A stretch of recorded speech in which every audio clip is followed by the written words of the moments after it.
Yvonne can probably do her own intro, but I'm scared she'll be modest. So Yvonne is the founder of Caveat Legal. It's a legal platform. If you guys have not had a look at it, they're one of the best ones on the continent. She's an absolute stellar entrepreneur and a brilliant person, and she has an amazing life story. If you see her tonight, make sure you say hi and introduce yourself. Yvonne, we're very blessed to have you tonight, and we can't wait to hear you speak. Have fun and speak loudly. I think you can. How about this? Yeah. Okay. Good.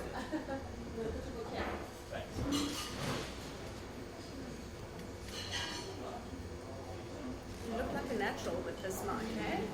Do you stand around like this in the garage on weekends? Really look like you do this a lot. Hi everyone.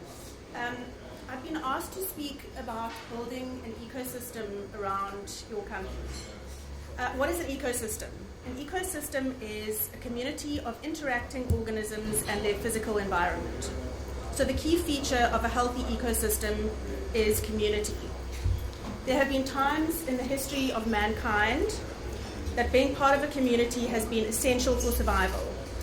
When people live together in groups or tribes for protection, friendship, division of labor, food and shared skills, and that banishment from the tribe was almost a certain death penalty.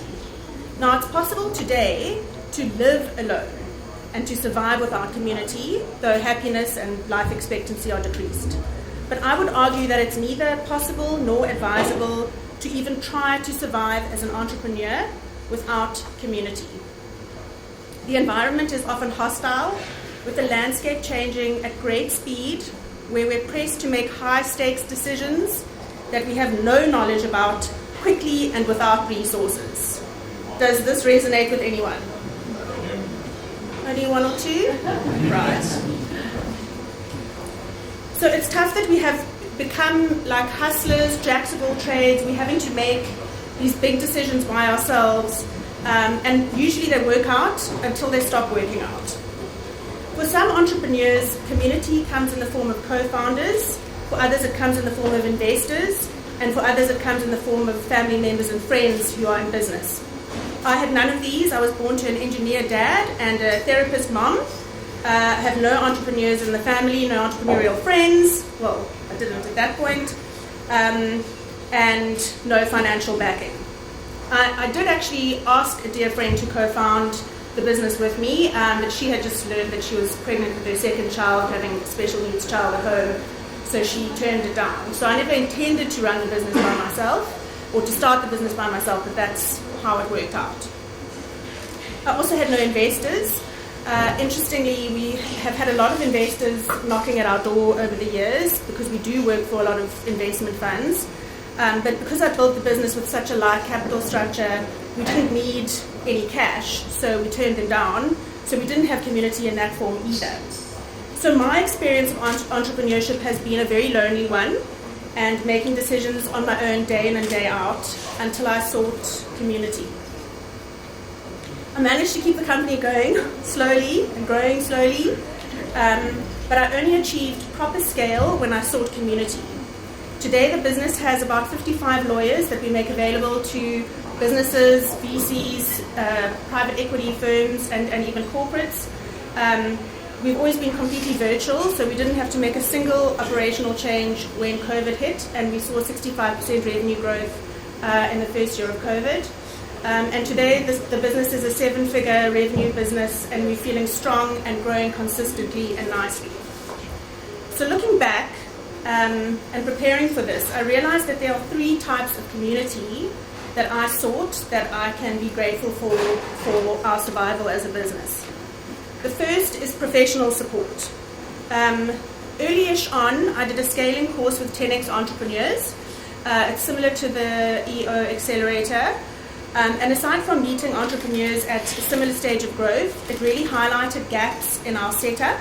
One of which was finance, which led us to outsource CFO. But we also needed help with strategy, and so we sought community for that as well. For you, it could be finance, it could be legal, it could be strategy, it could be talent. Regardless, there is an excellent community of professionals in each of these fields, to surround your business and apply insights as needed.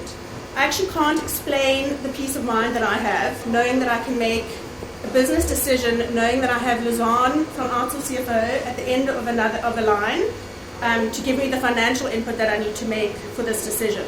I also have Wayne, who's helped us with strategy over the years just up the road, should we need to make any kind of strategy decision. So there are people out there that know much more than we do, and it's really good to plug the gaps in our own knowledge with communities in these spaces. The second type of community that I sought was sector support.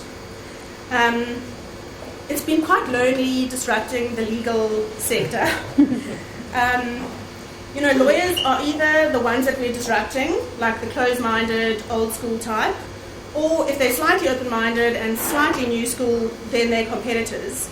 So it was difficult to find support that we could really rely on in the legal space.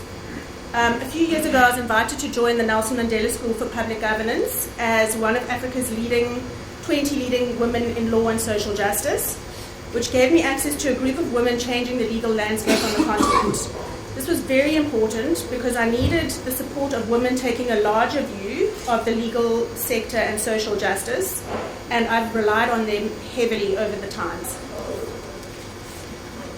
And thirdly, entrepreneurial support.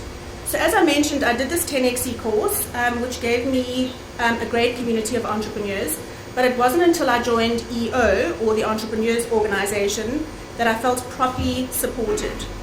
EO gave me access to a global community of high-growth entrepreneurs facing the same challenges that I face and are willing to share their experiences with me. The Cape Town chapter is the largest and strongest in the country, with 110 members and growing, where we meet regularly to share our challenges and to ask for support. What I like about the EO ethos is that we're not allowed to ask for advice. Sounds a little bit counterintuitive. We are only allowed to request support and ask for experience shares from the other members.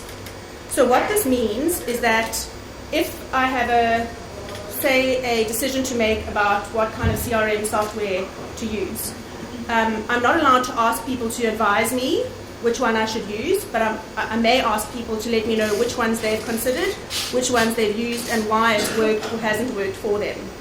This is really a very important and interesting aspect of EO, which I found really useful, because it means that you can hear of other people's experiences, but you can have the freedom to make your own decision without feeling like you're going to let somebody down if you don't follow their advice. So you guys have all taken the step to be here. You've known at some level that this community of founders is important for your journey. Get involved and stay involved. It is vital for survival. But before I move off this point, kudos to Outsource CFO and team for seeing this gap and for noticing that there was a need to bring founders and co-founders together and create a community. As per usual, you're dialed in, you're ahead of the curve, and well done. So just to recap, and to grow and scale, my sense is that you need professional, sector, and entrepreneurial support systems. I know we've spoken about co-founders and investors, and I believe there's some investors here. Hi, and sorry about what I'm about to say. I would argue that co-founders and investors aren't actually true community, and that we should still seek outside community, even though we have these. With co-founders, it's easy to get into an echo chamber where you're both drinking the same Kool-Aid and you're all prone to making the same mistakes. For co-founders, an outside sounding board is crucial for robust decision-making. With investors, your interests are actually never completely aligned. Sure, you all want the business to grow, but investors have mandates and they have time horizons, and so they're not exactly on the same page as us at all times. We often see this when we talk to entrepreneurs and they say, we've got these guys investing in our business, their lawyers are doing the whole deal, it's great, their lawyers are so great, they're like, it's cool, we're not going to need any help on this because we're all on the same page. We're actually not all on the same page, and we don't have, our interests are not completely aligned on every single topic. So as you move on from here, I would urge you to have a careful look at your communities. If there are gaps in the professional, sector or entrepreneurial support space, seek community to fill them.